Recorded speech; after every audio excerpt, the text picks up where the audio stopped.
Hi, I'm Joel Alsop, and this is St. Jude Storied Lives. This podcast gives you the chance to learn about the life of someone who was a patient at St. Jude Children's Research Hospital. Usually that person is speaking for themselves, but today is different. Today I want you to meet Heather. She's going to tell us about her son Corbin. He was first diagnosed with cancer when he was 3, and he was cured of that cancer and went home to live his life as any kid would. Then, at age 15, Corbin was diagnosed with a different type of cancer. Every stage, I think, every family, it's hard. No matter what age your kid is, it's awful. The first time, he would play in the playroom, we would get the news from the doctor, and I would come out and I would break it down into what a 3-year-old could understand and needed to know. And this time I couldn't do that. He was sitting in the exam room and the doctor was looking into his eyes and the doctor was talking to him. And so I wanted so badly to be able to take that for him. Over the next few years, Corbin was diagnosed with 2 more different kinds of cancer. I've been a St. Jude patient, and I've known hundreds of other patients, and I've been a teenager. I know it would have been easy for Corbin to be bitter, to check out, to give up. Instead, he packed as much living as he could into every day he had, up until he passed away at the age of 18. Heather is going to tell you about all that living Corbin did, and about her own story, too. I grew up in North Louisiana, still live in North Louisiana, just a different corner of the state. And I teach my favorite subject, which is literature. I teach AP literature to 12th graders and pre-AP English to sophomores. And I love my job. I have 3 children, Corbin, Nathan, and Esther. And then my husband, Clint, sells medical equipment. Talked about being a teacher. What inspired you to want to do that? And how long have you been doing that? Well, I think what inspired me was being such a poor student myself in high school. I think that's what gave me a heart for it. I remember at some point in college, I realized my potential and I thought, wow, I wish I had had encouragement earlier. I think I could have performed better academically than I did. And so I have a way, I think, of making material understandable for students, and I really enjoy doing that. And I love literature. Literature to me is it's life, So even though I'm teaching them writing and even though I'm teaching them to analyze poetry, we're really learning about life and talking about life. And so I really enjoy that. That's a great way to approach it. That's amazing. So now I'm going to take us back to when we first met. It's been nearly 20 years ago now. I can't believe it, but it's true. Yeah. So that's when that St. Jude story began. This was back in 2005. Yes. You mentioned before your son Corbin. How old was he in 2005, and what were some signs that maybe something was different with Corbin?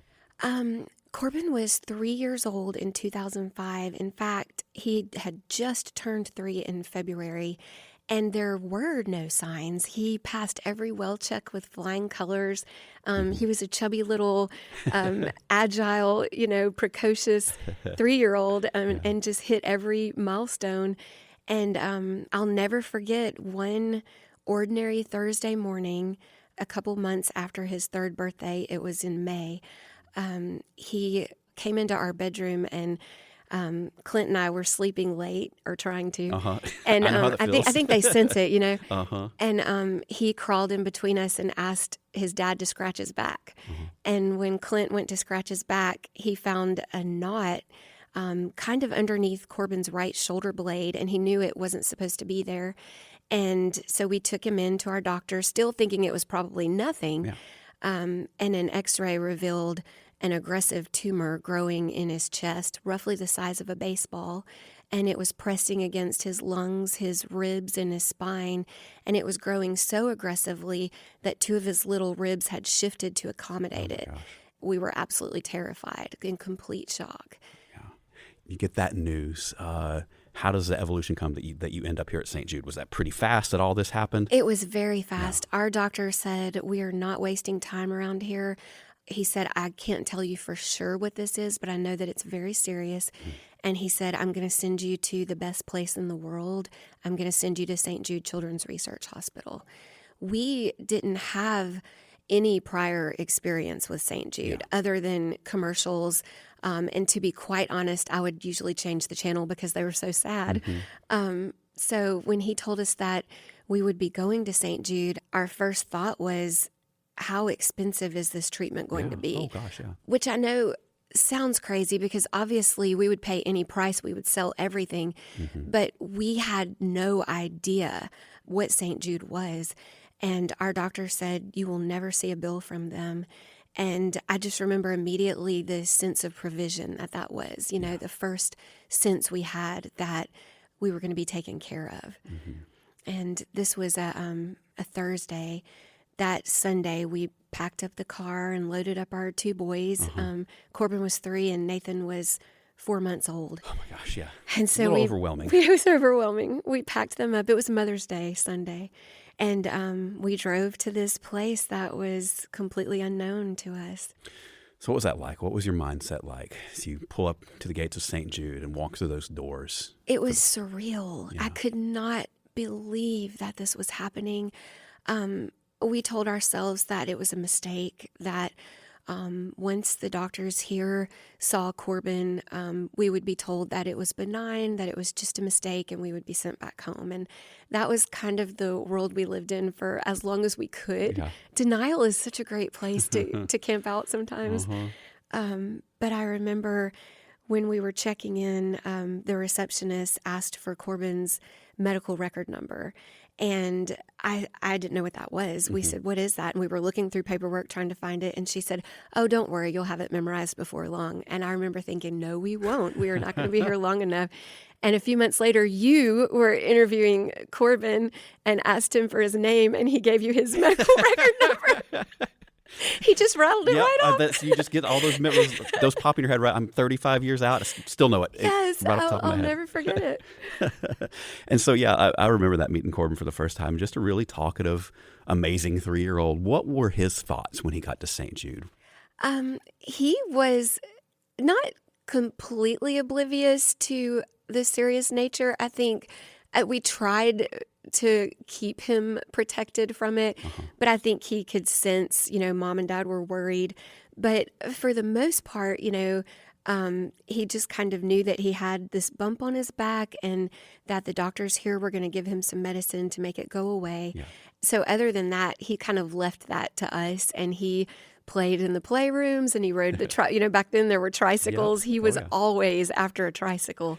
So that's kind of the kind of world that it was to him. And then every so often he would have to get a medicine that made him sick, and he dreaded that, but he kind of understood that it was part of the process that was going to make him better. So he toughed it out. He was so great. I have vivid memories of him on that tricycle. There's some early memories of working here. It's like you talked about. You got here, you found out you're going to be taken care of. What was, again, that official diagnosis, and what did the care team here tell you that the treatment plan was going to be? Yeah, so our doctor told us that Corbin had an aggressive cancer of the soft tissue called rhabdomyosarcoma. I had to write it down on a piece of paper, and it took me a few days to be able to say it correctly, and that his treatment would last about a year. It would be chemotherapy, about 5 weeks of radiation, and surgery to remove the tumor. But that if treatment went smoothly, his cure rate would be roughly 85 to 90% survival rate. And we were just shocked to hear her say those words. That was such a comfort, such a sense of hope that she gave us when she said those words. I remember understanding how lucky we were and understanding how thankful we should be, and also at the same time feeling like we could get through anything, knowing that his survival rate was that high, we could get through anything that happened in the next year. And so even the darkest days of treatment, the hardest days of treatment, we had this hope in front of us that pulled us through it. And we were able to picture Corbin, at kindergarten graduation, Corbin being a big brother, Corbin going off to first grade, and Corbin playing t-ball. I mean, we had all of these dreams that we would be able to live a normal life because of those words that she gave us. And we knew that those words were possible because of the breakthroughs in research that St. Jude had made and because of the compassionate people who give. And so that link was always there from the beginning. Yeah. Yeah. And so how did that treatment go? Was it pretty much as they told you it was going to be? We had some rough patches. He had an allergic reaction to one of his medicines. Of course, he lost his hair. That was tough for me, but it didn't faze him as a 3-year-old. He was a very cute bald kid. He was I a was cute not. He was bald very kid. cute. I remember we were at the Ronald McDonald House, and we woke up one morning, and I had pulled Nathan into the bed with us, and Corbin had climbed into bed with me. So we were all three in one bed. And I remember Corbin saying he was just moving around so much. And I said, "What are you doing, buddy?" And he said, "I've got to get these spider webs off of Nathan." And I said, "What are you talking about?" And it was his hair. It had all just almost all shed, it seemed like, in one night. And it was all over the pillow. And he said, "These spider webs, I have to get them off of Nathan," But just a couple little rough patches. But other than that, it went pretty smoothly. So you all get to go back home. What was that time like?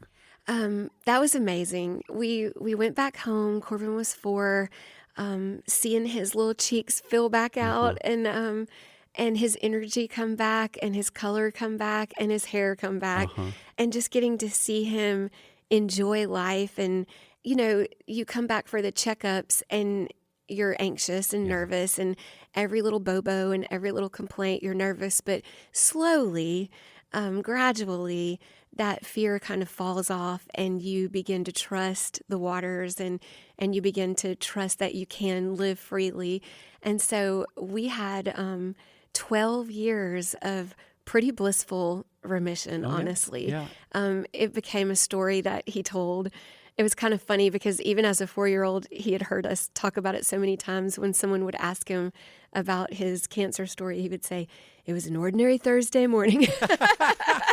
Sense of drama and flair. Yeah, exactly. All right. He could quote it almost. I don't know how much was his actual memory and how much was him just hearing me tell it. But yeah, so 12 blissful years. And during his treatment, I remember telling Clint, "I don't want any more kids. This is too hard. You love them so much and it hurts too much." And then I must have forgotten that I said that because a few years after we had Nathan, Esther Gouldy came along and we had a little girl. And Corbin was just such a great big brother. Even as a little kid, he was a great big brother. But as they grew and got older, he was protective, and he was, especially with Esther, just took great care of her. So it was a joy to get to watch him. Yeah. Like you said, it's 12 blissful years. Everything back to normal life, families growing and everything. Then something else comes along. What were the symptoms that maybe something was up with Corbin again? Well, Corbin had started high school, and we were off to a great start. He was running cross country. He made the cross country team, and he was taking AP classes that he was excited about. And then he was still taking guitar lessons and playing guitar all the time, to the point that when he started to have a burning pain in his right arm, I thought maybe it was overuse from playing so much guitar. And I remember asking my friend's husband, was an orthopedic surgeon, and she said, "Sure, that's quite possible," but the pain persisted and it wouldn't let up. And so we took him in and had an x-ray, and it was just like this reliving our absolute worst nightmare. We were standing in front of an x-ray again, and there was a tumor inside him aggressively growing. And this time it was bone cancer. So it was osteosarcoma, and it was in his right arm. And I remember the doctor again saying, "We're just going to send you back to St. Jude." And so at this same moment that we had this shock and this dread, we had this sense of peace because we knew where we were going this time, and we knew what hope came with being at St. Jude. Yeah. Just to underscore it for our listeners, you said it so well, but yeah, this second cancer Corbin had was completely different than the first type. The first was rhabdomyosarcoma, osteosarcoma. Yeah. And this was not, sometimes a patient will get a secondary cancer. This was another primary diagnosis, a completely different cancer, like you said. And so we were astonished. And I think even our team, our medical team was astonished because we came every year for our checkup, and every year, we got the green light. He's just doing great. So it came as a complete shock. Yeah, I can remember bumping into y'all in the hallway just a couple of days probably after you'd been back, and that clicked in my brain too, because I was like, wait a second, this has been too long for them to be back just for a checkup. And so right away I felt the pit in my stomach too, because I feel like I've grown up with this kid. Yeah, he's family. Yeah, he's definitely family. How was it different for Corbin this second time around? What was he most concerned about? It was very, very different for both of us. It's always hard. Every stage, I think, every family, it's hard. No matter what age your kid is, it's awful. But I remember for me, having experienced it with a 3-year-old, and then again with a 15-year-old, with a teenager, I think what was so different from the perspective of me as a mother the second time was that the first time, he would play in the playroom, we would go in, we would get the news from the doctor, and I would come out and I would break it down into what a 3-year-old could understand and needed to know, And this time I couldn't do that. He was sitting in the exam room, and the doctor was looking into his eyes, and the doctor was talking to him, and the doctor was saying these words to him: cancer and possible amputation and surgery and hair loss and treatment. And all of these words were like bullets, and I couldn't get in front of them to shield him from them. And that to me was the worst part. I would think, no, don't say that to him. Don't say that to him. And so I wanted so badly to be able to take that for him. And so just watching him digest the news himself, he asked all the questions. He handled it like such a pro, but it was hard. His biggest concerns, I think, in order, were possibly losing his right arm and not being able to play guitar, and secondly, losing his hair. He loved his hair. This kid describe he his had such a great head of hair. At every stage, no matter which Corbin it was, he had such a great head of hair. In high school, he had let it get kind of long, so it was long and wavy, and losing his hair was a big deal. And then third, the possibility of dying. I think that's the order it went in for him. For me, it was a completely different order, but for him, that was the order. As a teenager, he was like, I really want to be able to play guitar, and I really don't want to lose my hair. And I'm just amazed, too, because I sat down with you and him when this happened the second time, and he's 15. It would be so easy to be bitter and angry, but there was a grace and just understanding that came off of him that blew me away. Yeah, he always took it in stride, and I remember I would be the one in the parent room when he was in the next room getting his treatment. I would be the one, just banging my fists on the floor and crying out to God and just basically pitching a fit. And he was always so cool, he was always so cool. And sometimes I look back and think, was that for me that he felt like he had to be? I don't know, but he just took it in stride. And there were some points that I think were tougher for him than others. I remember when his hair started coming out, we went to a salon downtown in Memphis, and it was just me and him. We explained to her the situation, and she was trying so hard to help him keep just a little bit of hair, and so she was buzzing it. It's such a visual thing, the difference. Like, you can almost pretend that it's not happening. You can almost go off campus and forget about it. But once you lose your hair, it's constantly this visual image of cancer because of the treatment. And I remember watching him look in the mirror, and I remember he looked at her and he said, just shave it off. Just shave it off.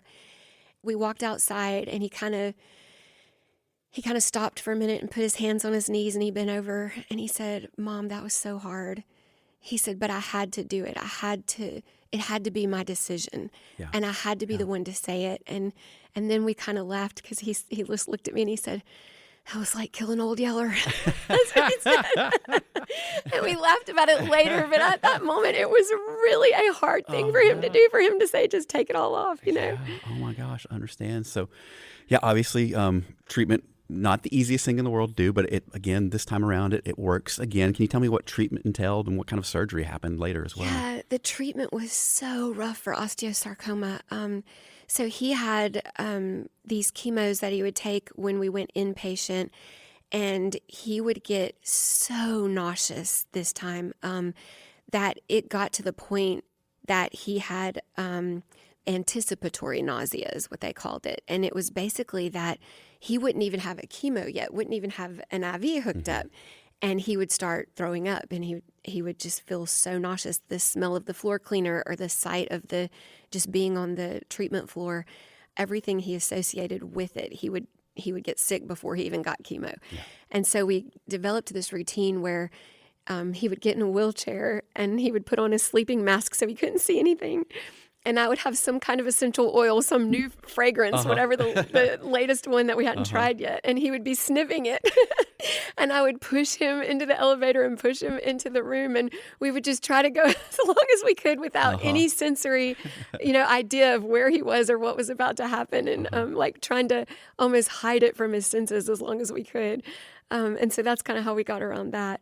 But he went through chemotherapy for 6 months, and the osteosarcoma, that was a tough diagnosis. The cure rate was not quite as high, and with it being his second cancer, that was also tough. But they said, that just because he had had cancer before, that wouldn't really affect his cure rate. And so maybe we were looking at a 60%, cure rate, which wasn't as high as we had before, but we're very optimistic people. It's hard to keep us down. And so we got our hopes up, and we handled that well.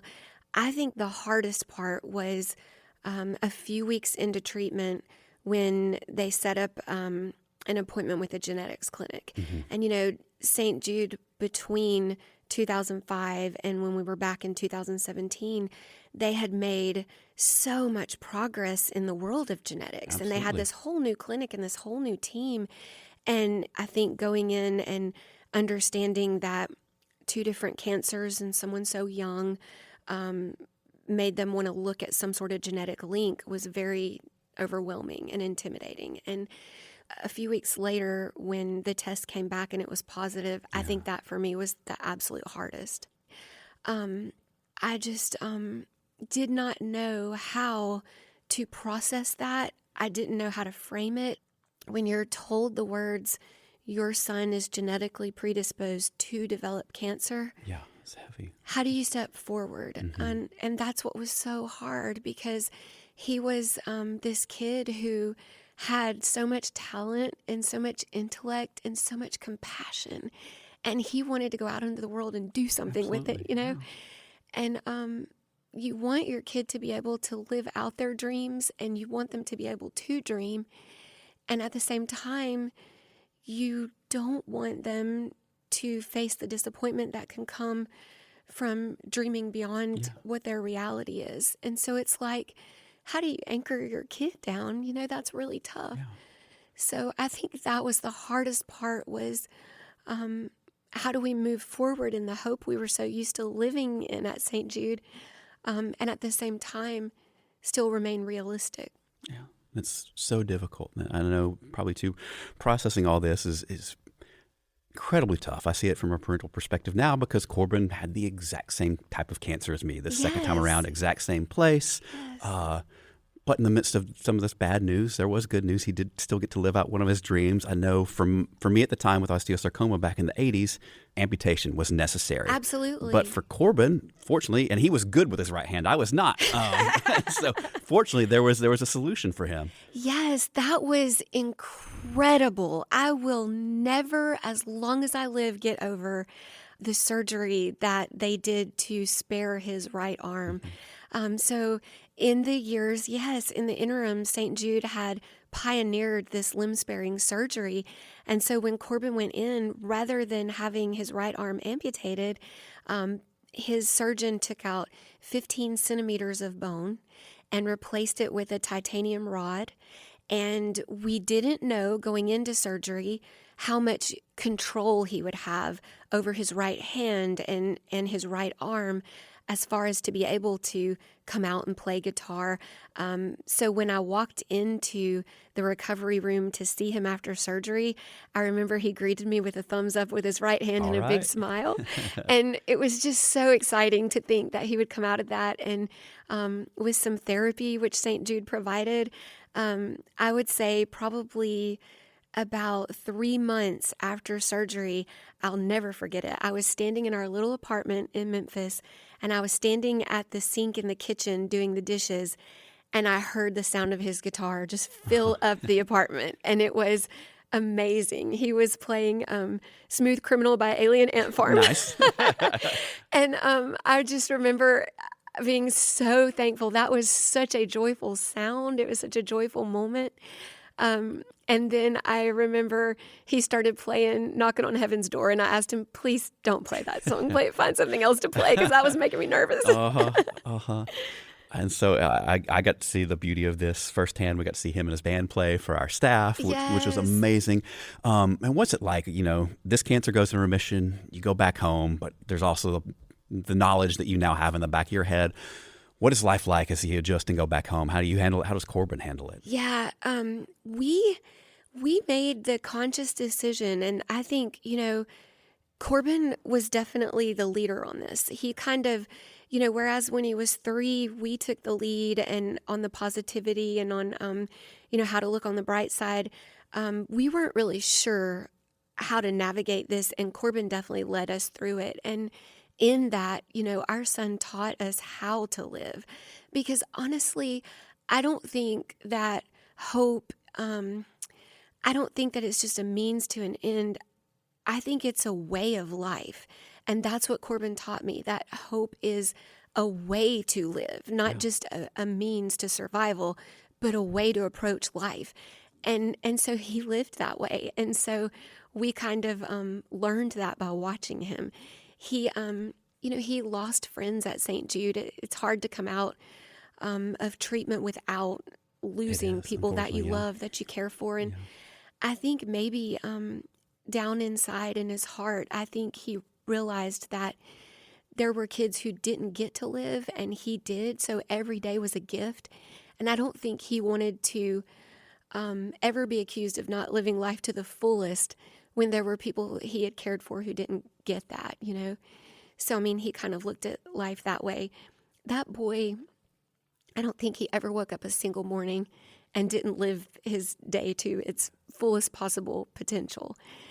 And so as far as care from St. Jude, once they found out about this predisposition, how were they monitoring you guys and taking care of Corbin? It was immediate.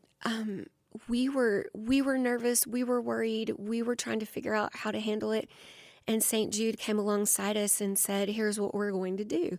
We're going to provide regular surveillance so that if anything shows up, we will catch it early while it's still more easily treatable.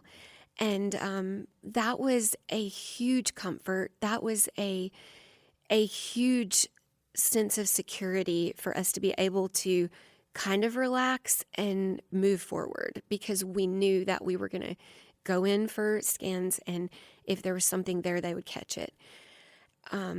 He went back to school after the osteosarcoma, and he started a garage band, and they were playing. It was a lot of Weezer. That's what garage bands are for. You got to play some garage Weezer. bands are for. So Weezer, Guns N' Roses, and that was really fun. And then at school, he was right back into his classes, right back hanging out with his friends. And something new that he started was he joined the mock trial team. He absolutely loved it. And then he developed such a passion for it. And I remember he even wrote a research paper on wrongful convictions. And there was something about wrongful imprisonment that resonated with him, having been in the hospital, looking at his phone while his friends were at the beach, or looking at his phone while his friends were, at a party, or while they were doing funny things in class. And, cancer is sort of a prison, and feeling like it was something he didn't deserve, and that resonated with him so strongly that that was where he developed this passion for the law, and he wanted to be a defense attorney. And to me, that was such a Corbin thing, because he was such a compassionate person. If we were at St. Jude in a waiting room, it was the most phenomenal thing to me.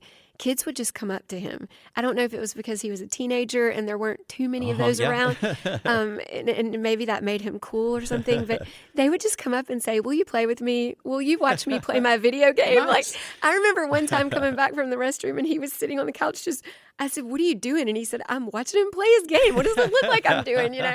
But and he would say, "Sure, I'll play with you." And he would put puzzles together with them. And he called them little buddies. And sometimes he called them little Corbins. He would say, "Look at that little Corbin," because he had been here when he was 3. And he just had such a heart for the kids coming after him too. So that was something else that he just had such a compassion for. That's amazing. That's amazing. And so I know things were going okay for a little while, but then spring of junior year, I think, is when one of those routine screenings caught something. What happened then? Yeah, spring of his junior year, one of those screenings caught lymphoma. It was in his lungs, and we joined yet another clinic. I think we may have been in every clinic at St. Jude, but we joined the leukemia clinic, and we got some new faces added to our team, and our leukemia doctor became our primary care doctor, and honestly, just family. He was such an encouragement to us, and he and Corbin became really close. And I just remember him working so hard for Corbin, because at this point, Corbin was not an easy patient. And I remember wondering in the back of my mind, is St. Jude going to give up on him? Are they going to say, he's a lost cause? It's not really worth the effort and the medicine? But they never, ever said that. They never said that. And so our doctor tirelessly designed a lymphoma treatment. It wasn't, the ordinary treatment you would give a patient with lymphoma. It was designed for Corbin because he was very sensitive to the chemo because of his predisposition. And so he did go almost immediately into remission with treatment. And so he was, again, right back at school. We were very thankful for both the surveillance that caught it and the treatment that put him in remission. Yeah, that's just amazing to hear. I remember seeing you guys back and forth through all of this. And again, like the attitude that Corbin kept just floored me. Yeah. He was just phenomenal through all of this. Yeah. And, even despite all this predisposition, everything, that positivity, like I said, just amazed me. But again, get back home, get back to normal life for a little bit. Yeah, he started his senior year of high school, and everything was going so well. He was, again, on the mock trial team. He was very involved in choir at school. Just a lot of close friends who had stuck with him, and a girlfriend that he really had become like his best friend. They were the two of them were two peas in a pod, just very close, great. A lot of the same interests. And so things were going really great. And then in January, one evening he started running fever. And we thought, honestly, that he probably had the flu. And so my husband took him to the hospital in Shreveport. And I remember I was home with Nathan and Esther, with our other 2 kids, and we were getting ready to eat dinner. And I remember Clint called, and he said, they ran some tests, and he said, Corbin has leukemia. And I remember just, again, being in complete shock. It's almost like as soon as we let ourselves relax and we're living and things were going well again, we would get the news, So it's like it almost trained you to be in a state of hypervigilance, And so I remember we got off the phone. I'll tell you this story. I don't tell this to very many people, but now I'm telling it to everyone. There you go. But I remember we were just about to ask the blessing for the food, and Nathan was going to pray. And I said, Nathan, why don't you go ahead and pray and, just pray for your brother. And he said, yes, ma'am. And so we bowed our heads, and Nathan said, God, we have learned to trust you, and we do. We trust you but God, this is my brother. And I remember my eyes popped open and I said, Nathan, in the prayer? You're going to say that in the prayer? And he said, Mom, our pastor said that God can handle our profanity. And I was like, I don't think that's what he meant. That was his true feelings in the moment, though. Genuine for sure. Yeah. And so I loaded Nathan and Esther up, and we came to St. Jude and met them. And at that time, Corbin was on the second floor, and our doctor was with him, and he was trying to get a treatment together, but it wasn't an easily treatable leukemia. It was a treatment-induced leukemia. Yeah. They even talked about how smart it was as a cancer, how it was almost like because it was born of chemo, it was smart enough to evade chemo. And so it was really scary. And I remember this was the point where hospice joined our team. And I resisted that. I did not want anything to do with hospice. I don't think I was ready for them to be a part of our team. But of course, as soon as they came on board, they were just amazing. And I loved them. And I hate to keep cursing, but honestly, they were the most badass team at St. Jude. I mean, they are. When they They're came on board, they were just like, look, we're not about death. We're about quality of life.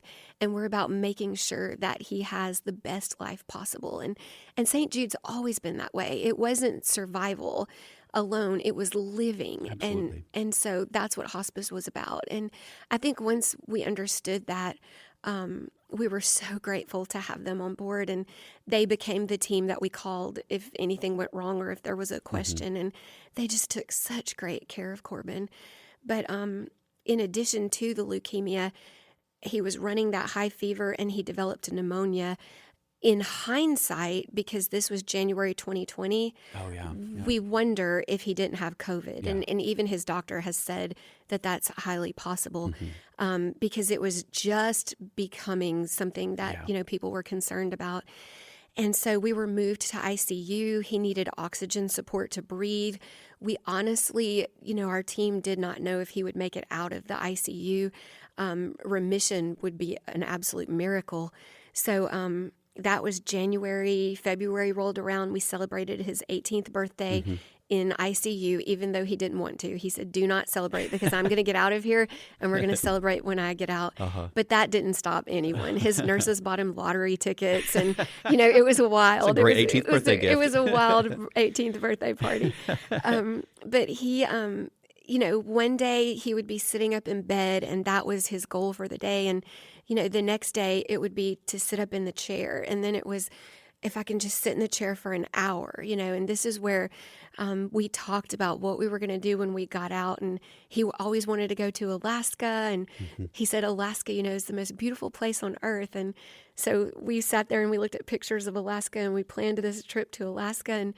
And I remember, half of me was thinking we really are going to do this. And half of me was thinking, I don't know if we're ever really going to get to do this. And, the next day he would be trying to walk to the door and walk back to the bed. And he would see how long he could breathe off of oxygen. But it was just like this marathon of, every day he would take another step.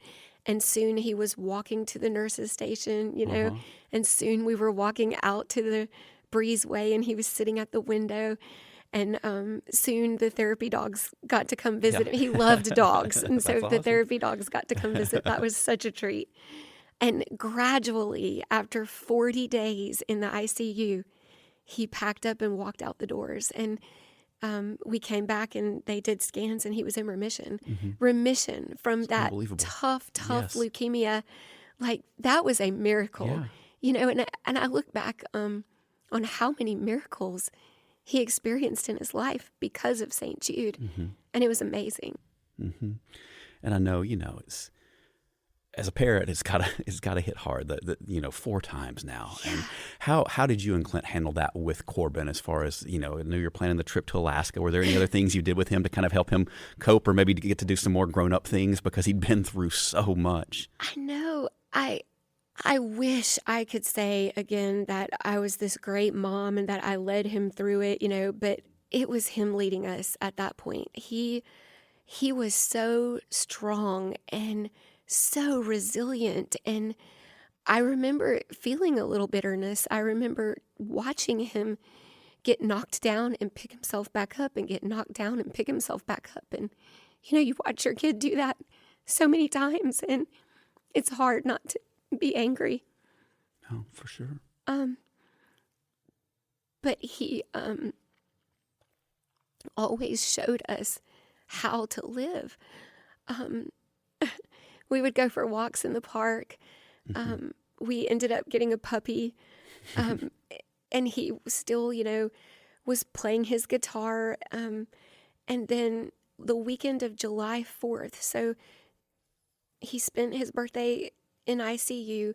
He got out of ICU sometime around the end of February, spring of 2020, and then went into remission. And then in July, it was the weekend of July 4th, we were taking the puppy to the park and walking him around the pond. And I remember we got back in the car and we were talking about where we were going to go to get ice cream or something. And our doctor called. And our precious doctor, who was supposed to be on his vacation, he was not even at the hospital. He was on a trip. He was checking Corbin's results from his bone marrow aspirate. And he called us to tell us, and I remember I put the phone on speakerphone, and he was talking directly to Corbin, but we were all listening. All 5 of us were in the car. And I remember him saying, "Your leukemia has returned." And he said, at this point, we're out of treatment options. And he said, we're going to talk about, what it is that you want to do next. And Corbin said it had almost become a refrain at this point because I had heard him say it several times. But he said, you know that I'm not afraid to die. I am not afraid to die. And he said, and I am prepared. He said, but I will not die in a hospital. I do not want to die in a hospital. He said, I've spent enough time there. And he said, I want to go home. And I remember our doctor said, well, I'm going to relay that to the hospice team. And our hospice nurse called, and she was so cool. And Corbin repeated those words to her, and she said, we're going to try like hell to make that happen. And so I remember we packed up, and St. Jude got us set up at home with a home hospice team who came out to the house and took care of Corbin. And he got blood transfusions. And at this point, I think he was getting blood, which he relied on to live, about every 2 weeks. Yeah. And he was on an oral chemo that wasn't very aggressive. It was certainly not going to put him in remission or cure him, but it would hopefully hold the cancer at bay long enough for him to have a few more months of life, maybe a year, but a few more months of life. And Corbin is now 18, and this kid, he got a job at the DA's office. He wanted to learn about the law, and he wanted to help people, and he wanted to continue to better himself as a person. He did speaking engagements for St. Jude. Now, this was the COVID era where we didn't do them in person, but he did them virtually. Yeah. And so he would share his story virtually, and it was really, really powerful to watch him tell a group of people that he knew he didn't have much time left, but he was so thankful for the days St. Jude had given him, and he wanted to share his story so that he could pass that hope on to kids coming after him because he knew how powerful it was. And then, of course, the garage band ever lived in the garage. And so they were playing music, and he never stopped making music. It was such a powerful therapy for him. It was such a powerful outlet for him. And that's what he did with his days, And we didn't tell very many people that we didn't know how much time he had left because he didn't want to make people sad. So only a very few people knew. His blood transfusions gradually got closer together, and soon he was having to go to the hospital and get blood every 2 days. And he began to see that it just wasn't lasting as long. And he sat me down. Again, he was the parent, and I had become the kid. And I'll never forget him sitting me down and saying, Mom, I know you don't want to, but it's time. We're going to have this talk. And he said, I'm going to stop the blood. He said, I'm going to let the team know that it's time to stop. And he said, I know that it's brave to fight, but it's also brave to stop fighting when it's clearly become futile. And I remember looking at him and saying, but Corbin, I don't know how I'm going to live without you. And he said, Mom, you won't be living without me. And he said, we had watched Interstellar very recently because that was all the Christopher Nolan movies were our favorites. And so he perfectly quoted Matthew McConaughey. And he said, remember, Mom, love is the one thing we're capable of perceiving that transcends time and space. And I just thought that was the most awesome thing I've ever heard. Mm-hmm. And we called his hospice team and told them, and told his doctor, and his grandparents came, our pastor came, his Sunday school teacher that he was very close with came, his girlfriend came over, and he spent time with all of them and said goodbye to all of them. And I remember his girlfriend left about 11 o'clock that night, and she was coming back the next morning. And that night, I tucked him in on the couch in the living room. That was where he wanted to sleep. And I dragged the recliner across the living room and put it as close to him as I could get it. And I told him I loved him, and he said he loved me. And I went to sleep beside him, and he closed his eyes, and he let go of us. And,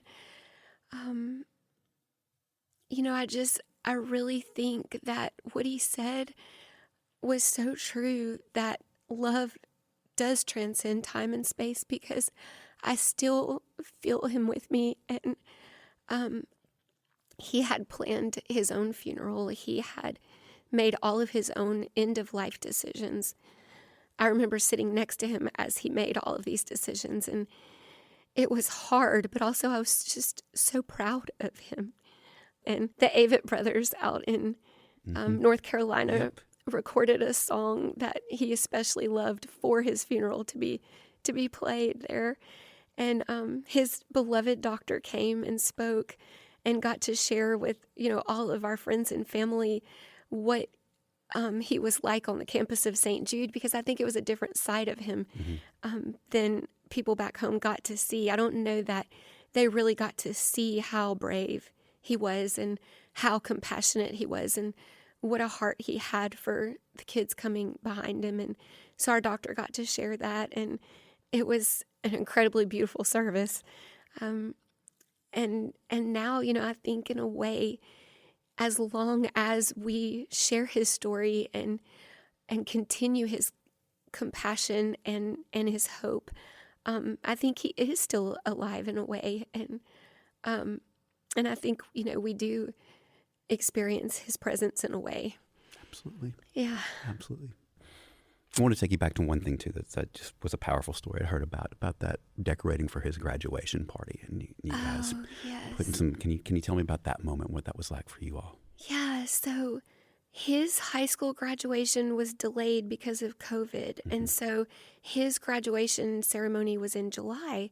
And I remember we were decorating the house for his graduation party, and he was sitting beside me in the dining room, and I had made, it's such a cheesy mom thing, but I had made this banner that had pictures of him, and I was stringing it across the dining room, and on the banner was every little Corbin. It was, 2-year-old Corbin, kindergarten Corbin, 7th grade Corbin. It was high school Corbin, at every single, year, every single stage. And I remember I was stringing them up, and I tried not to ever cry in front of him, really from the time he was 3. I tried really hard not to cry in front of him because I didn't want him to think that I had lost hope ever. I wanted to be strong for him. Yeah. But this was just one of those few moments where I think I was mourning every little Corbin, and I started to cry. And I remember he was watching me, and he said that it wasn't like that for him, that he was mourning, but he was mourning not the years he had lived. He was thankful for them. He was mourning the years he would not get to live. And in his mind, his best years were in front of him. And he was understanding that he would never get to go to college. You know, his friends were decorating their dorm rooms, and he didn't begrudge them that. But it was this understanding, this realization that that was something he would not get to do. He would never get to go to law school. He would never get to become a defense attorney. He was crazy about his girlfriend. I think he thought that they would get married one day. Yeah. And he wanted to get married, and he wanted to be a dad. He loved kids. He looked forward to being a dad one day. And it was just all of these dreams, you know, that along the way he was letting go of one at a time. And I think that if anything, that's what Corbin mourned. He didn't spend a lot of time feeling sorry for himself or in self-pity, but I think he experienced some sadness that he wouldn't be able to live these future years and do all of these exciting things that he dreamed of doing. He was going to go to LSU, and he was going to go to law school, and he was still going to have a band with other lawyers called Habeas Corpus. Perfect. And he had it all planned out. And I think, you know, as hard as letting go of us was, as hard as letting go of his childhood was, I think letting go of his future was probably the absolute hardest thing. To say I never will is hard. And just, again, as hard as it was, still it's incredibly mature of him to see that from that viewpoint. It's just phenomenal. You know, I know it's been a few years now since he passed. I remember that moment forever in my brain. For you, how's that been? Yeah, you remember because you were one of the people he asked to see by name. Yep. I said, what do you want to do? What are some of the last things you want to do before we leave Memphis? I want to see Joel. Yeah, I think that where the bitterness crept in for me was after he was gone. I just could not believe he was gone. And he was such a huge presence that his absence was monumental. And it was a long time, really, before I think I can say that I was able to let go of the bitterness. It took me a really long time. I think I felt like, as a mother, you know, what kind of mother moves forward? What kind of mother lives life after losing their child? And I think also, you know, it just felt like to experience a moment of laughter unguarded, or to experience a moment of happiness or gratitude felt like a betrayal in a way. Yeah. And I think the thing that helped me move forward was Corbin, because he had voiced to us that was his only concern in those last days. I remember we were sitting on the patio one evening, and he said, "Mom, I have something I need to say to you." He said, "I'm worried that you're not going to be able to live a full life after I'm gone."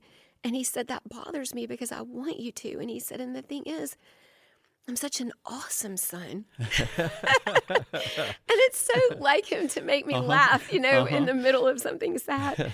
But he said, "I think it's just going to be really hard for you." And he said, "And I don't want it to be." He said, "I want you to live a full life." And so I think about that a lot. I think about how he lost people he loved, and it didn't stop him from living because he felt like he should, since they couldn't.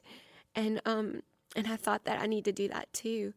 I need to move forward because that's what he would want me to do. And I think another thing that was so hard, you know, people say you can't be friends with your kid. I think that's so sad. That's such a sad way. No, like, I think when they say it, they mean you can't be their friend instead of their parent, but you can be both. Absolutely. And I think being Corbin's mother was a privilege, but being best friends with him was a great joy.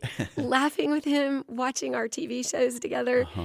You know, I think all of us in the family felt like he had a way of making you feel like he was your best friend. So I think he had a bunch of best friends, but I always certainly did. And so I think it's just that I miss him terribly. it creeps up on me and hits me. Sometimes we were just recently packing to go to the beach, and I was packing groceries to take, and it just hit me out of nowhere. How can you be packing to go on a trip and looking forward to it without Corbin?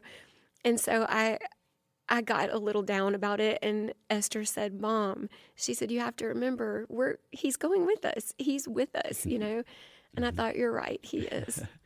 Well, that's been the amazing thing I see as well, is we just see now the influence, even though it's not the direct same field, the influence he continues to have on his younger siblings. Can you tell us about them and what they're doing now? Absolutely.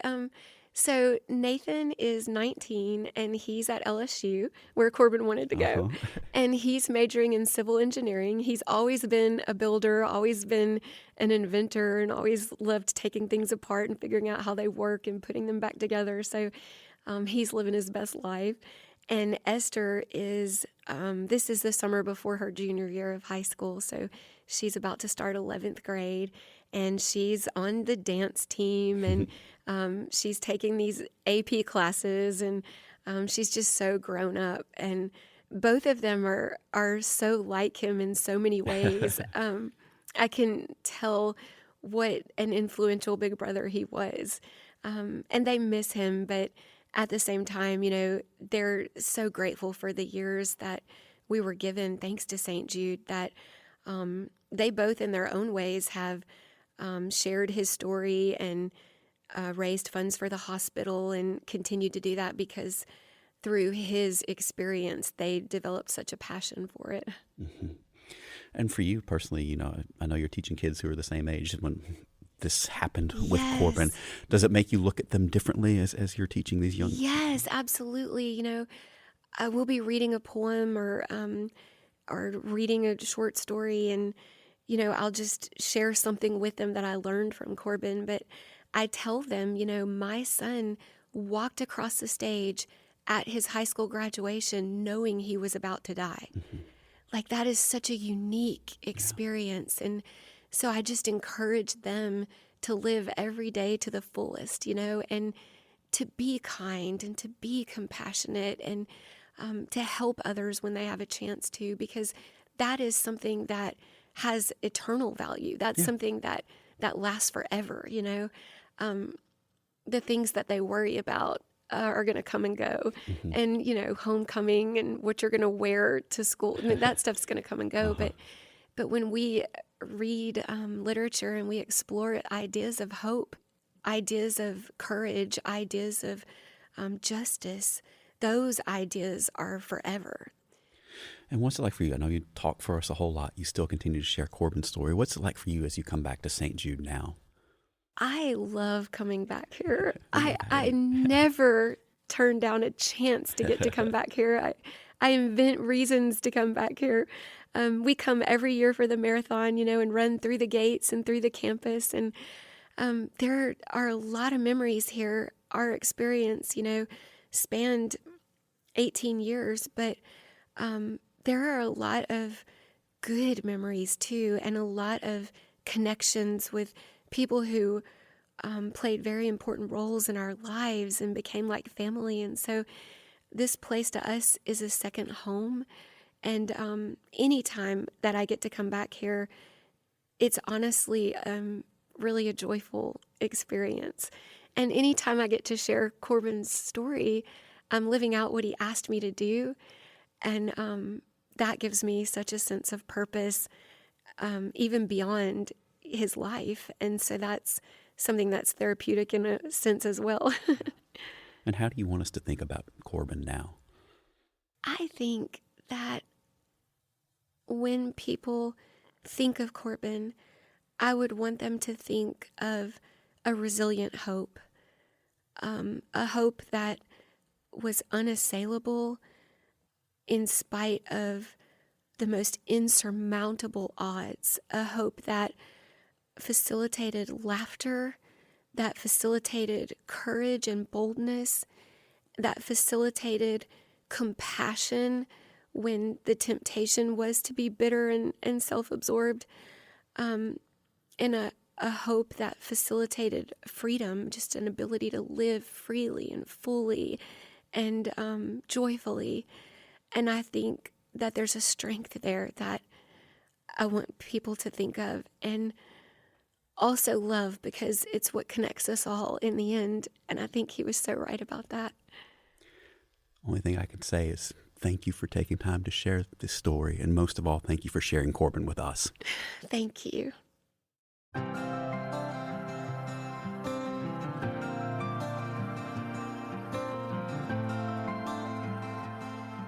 Corbin's life was too short, but his way of living endures. The strength of his character was such that so many who knew him feel that he lives on, still. His perspective and his words come to mind when there's a need for direction, for an unassailable hope. We can't forget him, because he's never left our hearts. You heard Heather say how important it is to her to tell Corbin's story as a way of honoring what he asked her to do in his last days. Telling the story is one part. The other part is hearing Corbin's story, and I'm grateful to you for doing that today. Thank you for listening.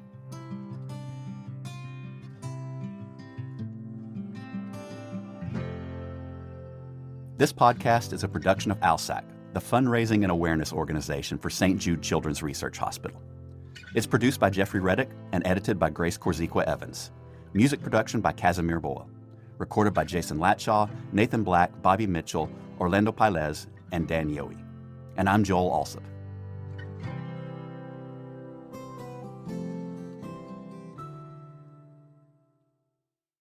St. Jude Children's Research Hospital understands that every family's journey through treatment is unique. Listeners who have questions about their situation, diagnosis, or treatment options should talk to their physician. These personal stories are not intended to provide medical advice.